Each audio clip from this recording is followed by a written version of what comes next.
இன்றே டவுன்லோட் செய்து உங்கள் ஃபேவரட் ஷோக்களை என்ஜாய் பண்ணுங்க. ஒரு 8 வீல் 10 வீல் வண்டி ஓட்ட போறேன்னு சொல்லி போயிட்டு ஒரு குப்பலாரி ஓட்டுறீங்க. அன்னைக்கு நைட்டு எப்படி நிம்மதியாக தூங்க முடிஞ்சது உங்களால? அந்த நைட்டை கடக்க முடிஞ்சது அவங்களால? நைட்டு மட்டும் இல்லை சார், அது நெருக்கி ஒரு 25 நாளுக்கு மேலே அதுலேருந்து என்னால் மீள முடியலை. என்னால் ஒரு மாதிரி ப்ரெஷர் வந்த மாதிரி ஆயிடுச்சு. நான் வீட்டிலே ஃபோன் பண்ணி சொல்கிறேன், இன்னும் நெஞ்சு வலிக்கிற மாதிரி இருக்குது அப்படி இப்படிலாம் சொன்னால் எப்படியாவது திருப்பி கூப்பிட்டுருவாங்களான்லாம் சொன்னேன். அவங்க திருப்பி அவங்க கஷ்டம் நம்மளை விட சொல்கிறாங்க. எப்பா இங்கே இருக்க கஷ்டம் தெரிஞ்சு தான் நீ போனேன், திருப்பி நீ வந்தீங்கன்னா அந்த கடனை எப்படி கட்டுவ அப்படின்னு ஒரு கேள்வி. அங்கே இருக்க சாப்பாடு இந்த குப்பூசுன்னு சொல்லி ஒன்று கொடுப்பாங்க. அது நமக்கு இதுவரையும் கண்ணிலே பார்த்ததில்ல. நம்ம நல்லா பழைய கஞ்சி இந்த மாதிரிலாம் கிராமத்தில் சாப்பிட்டுட்டு அங்கே போனோடனே அந்த சாப்பாடு நமக்கு இறங்காது. ரொம்ப மெலிஞ்சிட்ட மாதிரி ஒரு சூழலில் இருந்துச்சு. உங்கள் வீட்டுக்கு எப்போ தான் தெரிஞ்சதுன்னு கேட்குறேன். இல்லை, நீங்கள் இது வரையுமே தெரியாது. இந்த ஷோவில் பேசுகிறதுக்கு தெரியாதா? ஆமாம், இது வரையுமே அப்படியே வரைச்சி கொண்டாதாச்சு.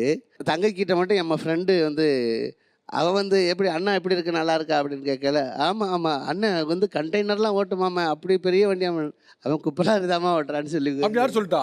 ஆமாம் சொல்லிக்கிட்டு உங்கள் ஃப்ரெண்டு சொல்லிட்டாப்லையா? ஆமாம் சார். நீங்கள் என்ன எதிர்பார்ப்போட அவங்க அண்ணனோட ஃப்ரெண்டு கிட்ட கேட்டீங்க? நான் என்ன எதிர்பார்ப்பு கேட்டேன்னா, அங்கே அண்ணா ரொம்ப எங்கிட்ட ரொம்ப சீன் போடுவான். எப்படின்னா, இப்படி அங்கே ஜாலியாக இருக்கேன், இது சாப்பிட்றேன் அது சாப்பிட்றேன் இப்படி இருக்கேன், ட்ரெஸ்ஸிங்ஸு அது ரொம்ப சீன் போடுவான். அப்போ நான் ஓகே நல்லா தான் இருக்கான் போலாங்க அப்படி தான் நான் நினச்சேன். அண்ணா அவங்க ஃப்ரெண்டு சொல்கிறாங்க, அவன் என்னம்மா அங்கே நல்லா இருக்கான், அவன் அங்கே குப்பலாரி தான் அங்கே ஓட்டிகிட்டு இருக்கான் அப்படிங்கிற மாதிரி சொன்னாங்க.